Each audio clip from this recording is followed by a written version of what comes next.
Section 4, beetroot juice or powder. The end one. Have a look at it. What is it? Beat it shots. So these are the ones that I've come across more regularly.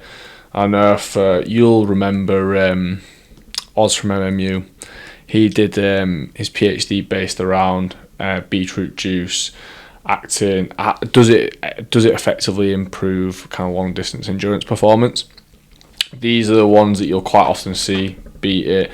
I've seen them used in football, believe it or not.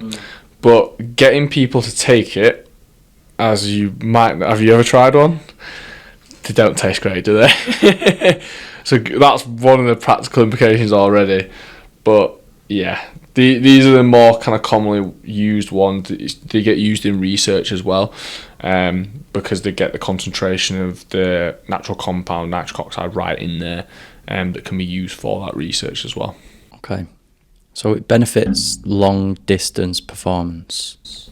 Yeah, so endurance performance in particular, a lot of research has looked into endurance performance, so particularly say cyclists, or in Oz's case, for example, looking at swimming performance, runners, or even like there has been some research into kind of intermittent team sports as well, like I mentioned football, and mainly because of the effects of nitric oxide on vasodilation. Okay, let me stop you there because I understand, but so this beetroot juice is concentrated, and that contains nitric oxide. Is that what you're saying? Okay, and that causes vasodilation. What's vasodilation?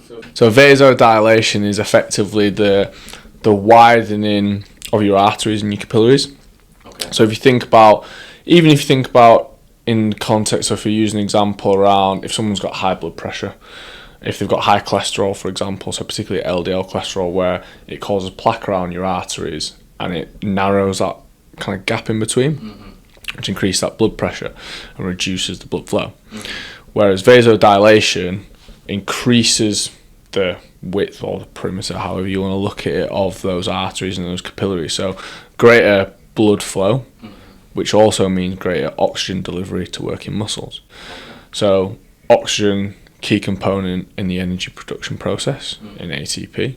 So if you think about it anecdotally, if you've got greater blood flow, greater oxygen delivery to working muscles, you would think that would improve long distance endurance performance because of the greater oxygen and blood flow delivery. Okay, and dosage is one of them enough to have that effect? So dosage, but normally what you would look at, some research, I mean we can go into it, has looked at kind of the timing of taking it. Generally you look at 2 to 3 hours before, and different dosage, but I've got in here 300 to 600 milligrams of nitrate a day, but usually you might split it into 2 to 3 servings. So you're saying 3 to 4 hours before long distance exercise you should be taking 3 to 600 milligrams a day for 3 to 7 days as a loading phase to begin with. Okay. So what that effectively does, it increases your circulating nitric oxide content,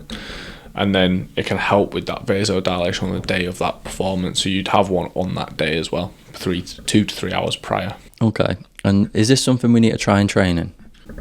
Something you would definitely, I mean, with any supplement really, particularly when it comes to things like nitrates, caffeine in particular, cherry juice, which we'll come on to, a lot of time things that can cause gastrointestinal issues, so stomach pains, cramps, or even with caffeine, as I'm sure we'll talk about at some point, headaches and things like that as well, because ultimately you don't want to, the most important thing for an athlete is performing on that day and performing to their best, to make sure if it's in terms of competition for podiums, you get on that podium. If it's in a race, you finish that race first. So always test them in training first, to test your own tolerance to it, because particularly with things like beetroot juice, which I know we kind of briefly discussed before film, I'm sure we'll get into, is the responders v non-responders. So you might actually be taking it, it might not give you any additional benefit, but it's actually causing you detrimental things that will be detrimental to your performance, like those gastrointestinal issues. Okay. Who should consider taking beetroot juice? So particularly endurance athletes. So particularly kind of, say for example, you've got your triathletes, long distance runners, long distance cyclists, because at the end of the day, it's that vasodilation and that oxygen and that blood flow delivery that helps with that endurance capacity long term. So say for example, if you were a powerlifter where you're doing short, sharp movements, you wouldn't necessarily need to take something like beetroot juice, because you're doing something over such a short movement, a short period of time, where realistically you're better off taking things like creatine, where it helps with that power and that strength output. Yeah, whereas with beetroot juices and nitrates, they're not really conducive with that type of performance. It's more that kind of endurance capacity, prolonging time to fatigue. So if I'm running a half marathon, would you recommend? It goes to really whether you can tolerate it. Okay. Because like say for example, if you were going to run a half marathon, would you take anything else whilst you were doing that half marathon? During or before? During. Probably some gels. Yeah. So one of the things, like we talked about, the gastrointestinal issues that might cause.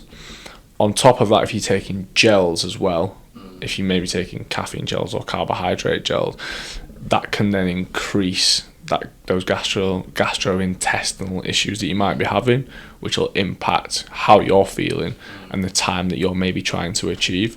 So whilst it might improve that performance, you've got to think of the practical application. Can I tolerate it?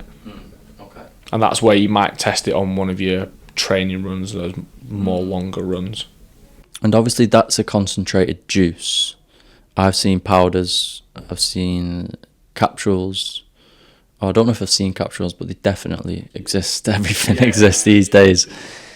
What form should we be taking if we are considering taking it? Wait, if you got this far, you must be enjoying the conversation. Make sure to hit the like button and press subscribe to show your support. Back to the episode. The ones that get used more regularly, particularly in research and were research backed, are the capsules or the shots. I'm sure there's powder forms out there. I've not personally come across any powder forms previously, particularly when I've been kind of reading around the research for it. It primarily tends to be the capsules or the shots themselves. So I would always go with what the research is saying. Go with the shots or those capsules. And are we looking at like incremental improvements, or are we looking at, I've ran an hour and a half marathon, and that's going to make me run an hour and 25? And it really depends. Like a lot of the research out there, I've kind of referenced it already, the kind of responders versus non-responders. And to be honest, from looking at the research, it looks as though those that are more highly trained, so the elite athletes, might only experience, if they do experience any at all, really kind of small percentage gains. We're talking like 1-2%, which in an elite field might give you that benefit, might be the difference between first and second, for example. But it tends to look like from the research that most responders tend to be those non-elite recreational athletes. So say, for example, if you're, like you mentioned there, if you're a recreational athlete looking to run a specific time for a half marathon or a marathon, there might be some benefit to you taking it, because it might help to improve that performance and improve that time. But again, whether you respond to it is another thing. And there's no kind of rhyme or reason at the moment, from my knowledge, as to why people are either responders or non-responders. It tends to be looking at how physiologically adapted you are as an individual. So say, for example, if you've got an elite athlete who's training multiple times a day, ridiculous hours during the week, like say, for example, a triathlete where they're training 3 different modalities, training 2 of those usually on a day-to-day basis, and really, really ridiculously high outputs. You would expect that person, in terms of their physiology and adaptations, to be kind of towards that top tier. Whereas a person who isn't training that much, isn't getting those stimulus to get those adaptations, you give them something like this, which will help to increase that vasodilation and help to increase that nitric oxide within that blood.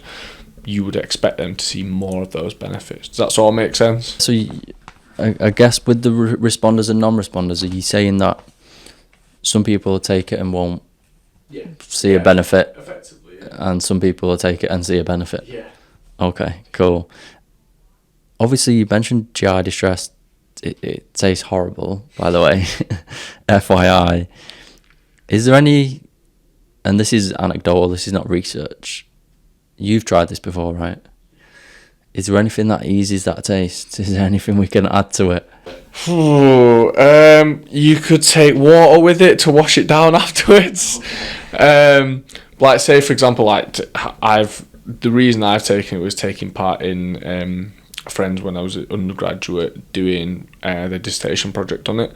So at that point, you don't want to, you can have water after it to wash it down, but you don't want to take anything that might interfere with the results of that project. So something sweet, for example, so you might want to have, I don't know, Lucozade afterwards just to wash down the taste and get rid of it. It might impact the actual outcome of that data and those results in that kind of specific scenario.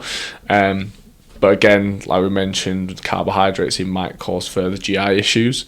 So I think anecdotally, really, just having something to wash it down with or take the taste away is probably the kind of best way you got to go about it, with even just something as simple as water, or having a snack alongside it. Okay, amazing.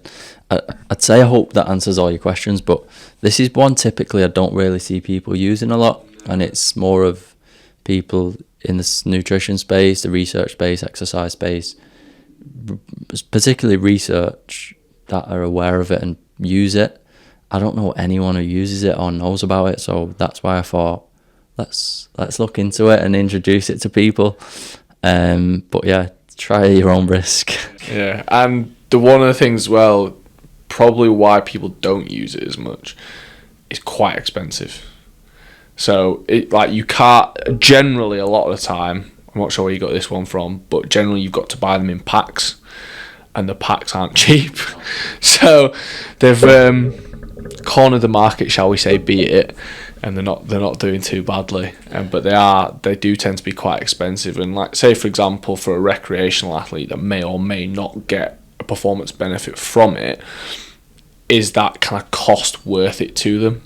Is it going to be, because say for example, like say we're dosing for 5 to 7 days for 300, 600 milligrams a day, is it going to be worth you just for that one event to pay that money to get that potential benefit?